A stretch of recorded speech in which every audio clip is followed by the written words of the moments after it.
Hey, beautiful people. Good dot back again. Once again, let's lock in. Shout out to the IPA. Just got back, as you can tell, back in the home little studio setup here.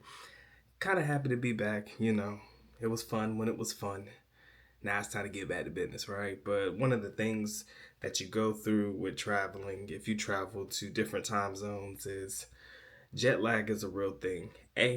And trying to get your sleep schedule back on is usually giving a boy a little bit of difficulty. Okay, it's just two of the things that I go through anytime that I choose to travel. Let me turn that in.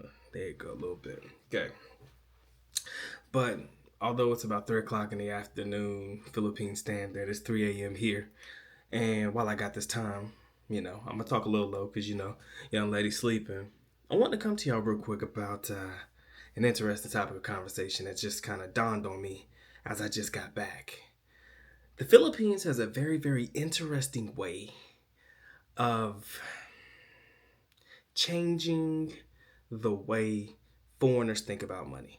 I repeat, the Philippines has a very, very interesting way of changing how foreigners think about money from their own home currencies. Now, I put out a couple of videos back when I was in Davao, and I didn't feel like I was too harsh, but I wanted to address it because I felt like maybe in the video people may have misconstrued it a little bit. Usually, I hope most people don't misconstrue because I say what I say and I stand what I stand by.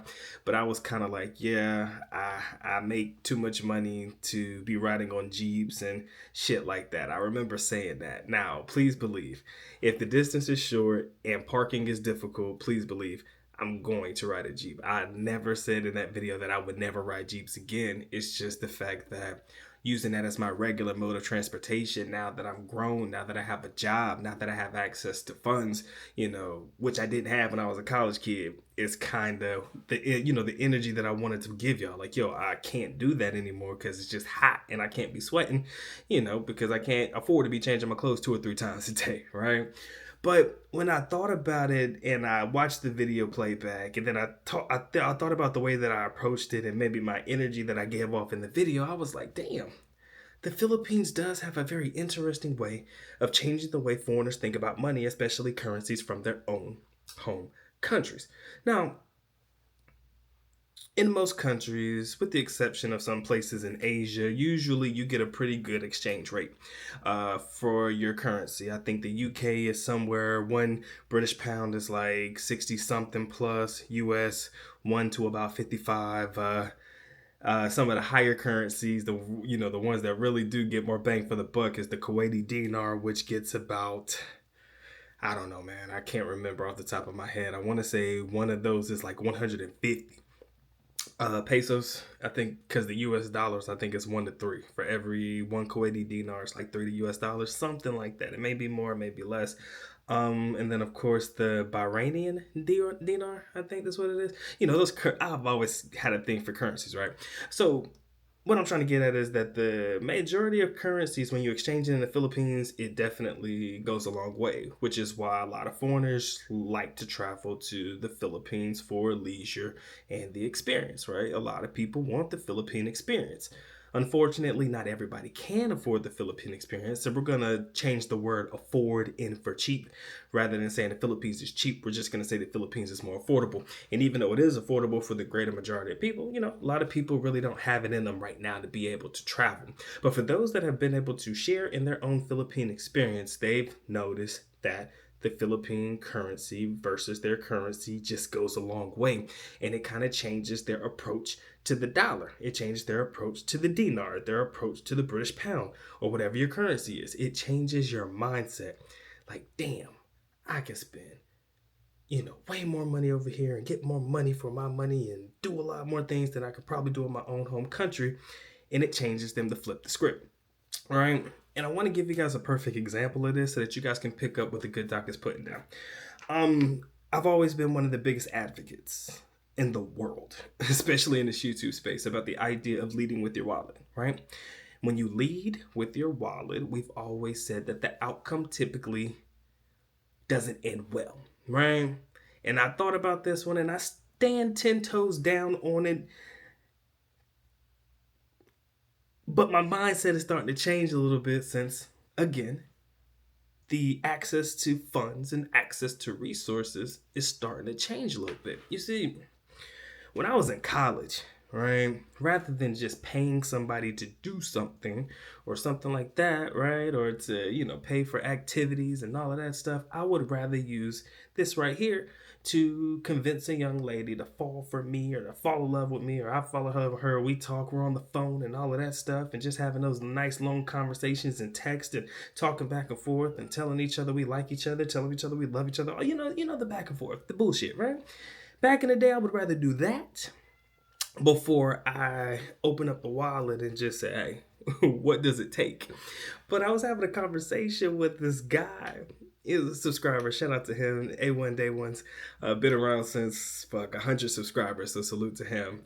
And he was telling me about this recent vacation that he took with a young lady that he met. This gentleman's roughly in his 40s. This young lady, I believe he said, was like 23. Like, she's younger than 25. And she was an attractive young lady. He sends me pics and emails, the girls he's talking to, because everybody likes to brag, right? And he knows I'm not going to, put anything on Front Street unless, I'm sharing a story where there's no names involved, right? No faces, no cases. So he was telling me, yo, man, I just came back from Boracay, and then talking about he came back from Palawan and shit like that. One of them places, I forgot, with this young lady. And I'm like, damn, this man over here flying girls out, because I think she was from Cebu or something like that. Flying girls out, taking her places and all this stuff. And I'm thinking, bro, you over here just spending crazy money. Like, it's not cheap to go to Boracay, not cheap to go to, Palawan and stuff like that. So, all in price, after he said we took care of transportation and eating and, a couple of days at the resort that he stayed at, and all of that stuff, he told me he had only spent, and, you could take this with a grain of salt. He said he only spent about 50K, which is roughly about 1,000 USD. Now, in the back of my mind, I said, you would be fucking crazy. If you talked to me back in the day, I would have said, bro, you done lost your mind, $1,000 just to take some girl out to, take her on a trip and fly around and do this and do that. Of course, he, he closed the deal. But, at the same time, I was thinking, bro, if you would have told me that back in my 20s, I'd have been like, bro, you bugging, man. Can you imagine what I could have did with $1,000? I would have had the thought set.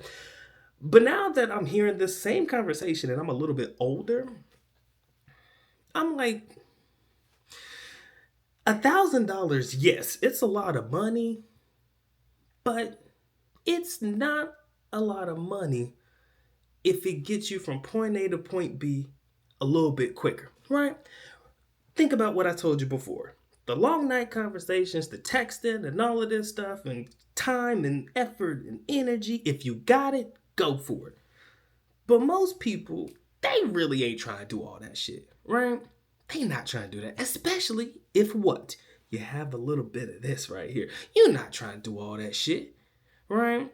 Now, keep in mind the Palawan and the Boracay vacations, this guy's never been before. He's just like, hey, man, 2 birds, 1 stone. I get to see a new place, get to get me a little baddie, get me a little bit on the side, spend a little bit of money. And in my mind, I was like, $1,000, now that I'm in my 30s, a little bit older, $1,000, yes, that's still a lot of money, but man, that's not really too bad for you to have an experience, get you something on the side. I start to run the numbers in my head. I said, bro, that's not the worst. And I mean, if the girl is worth it or she looks like she's worth it, why the fuck not? You see, when I say that the Philippines has a way of changing the way foreigners think about money, I want you to understand, because your money goes a long way, you are more willing to spend. And we always have this conversation. Never look at the peso in the dollar amount or its dollar equivalent more so than you look at it from the peso equivalent. Yes. 500 pesos is 500 pesos. 500 pesos is not $10. Right? Like, oh man, that's only $10. No, it's still 500 pesos. That's how I used to encourage people to look at it. I try my best to do that. But again, since my mindset about money has changed, since I've been able to, like I said, work as hard as I do to get what I have now, it's like I look at it different. Like, fuck, I was on grab damn near the entire time I was in Davao, bro. Breakfast and lunch at least. I don't really eat dinner. I barely eat breakfast, but I kind of, I like Philippine breakfasts. So I don't eat breakfast here in the United States. So it's just a energy drink and I'm off. And then I'll grab something at lunchtime. But in the Philippines, man, wake up in the morning about 8:30, grab app, find me something good to eat, bam, bring it to the house. What does it cost me? $6. That's right, 300 pesos or some shit like that, right?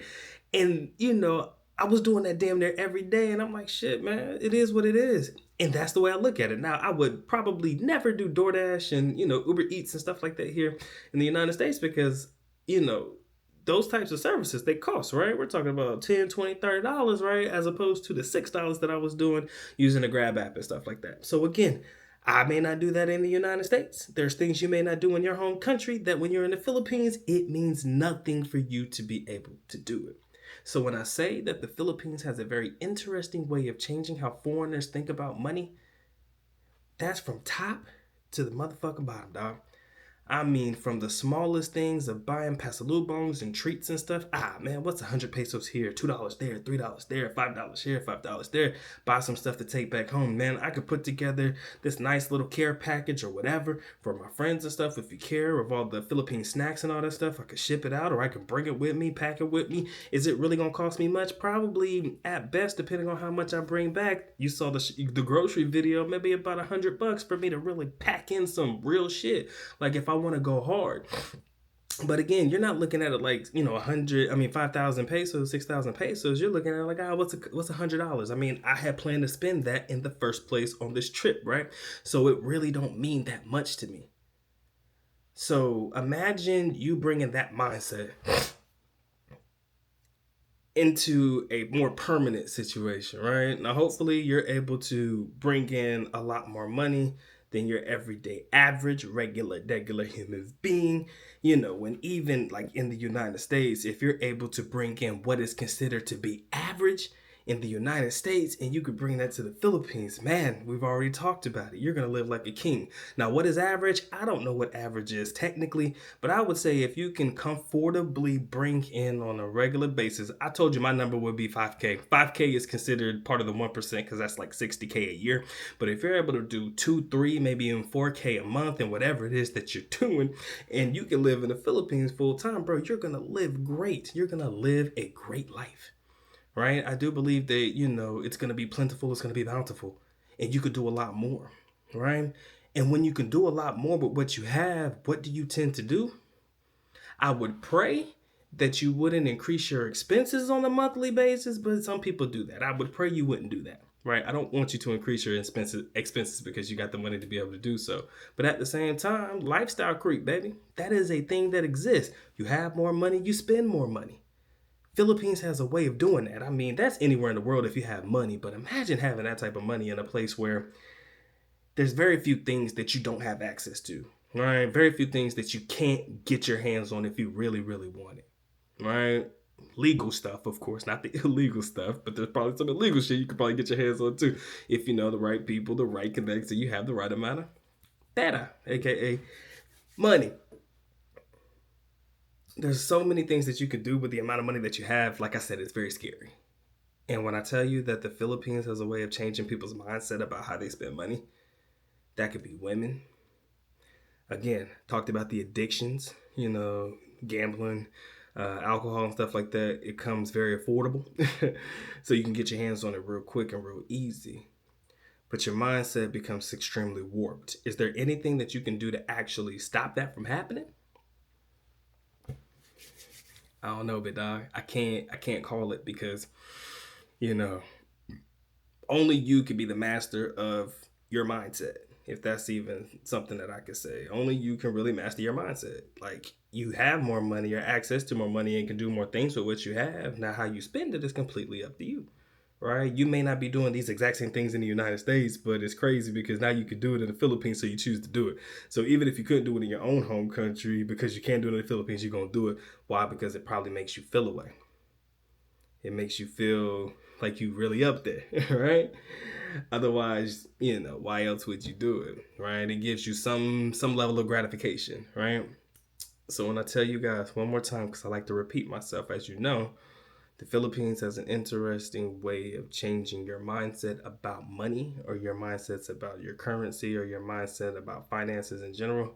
It is 100% true. And if you've ever had that experience, please give an example if you want to. You can share it in the comment section below if you've had that OMG, I got the money to be able to do this now moment.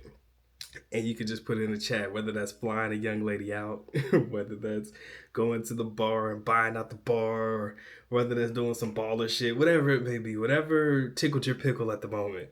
And you want to share, by all means, comment section below. I'd appreciate that one. Good docs, good books, description area below. Merch, description area below, man. Appreciate y'all locking in, man. It's been a good doc. Y'all take care. Y'all stay blessed, man. Doc is out. Peace.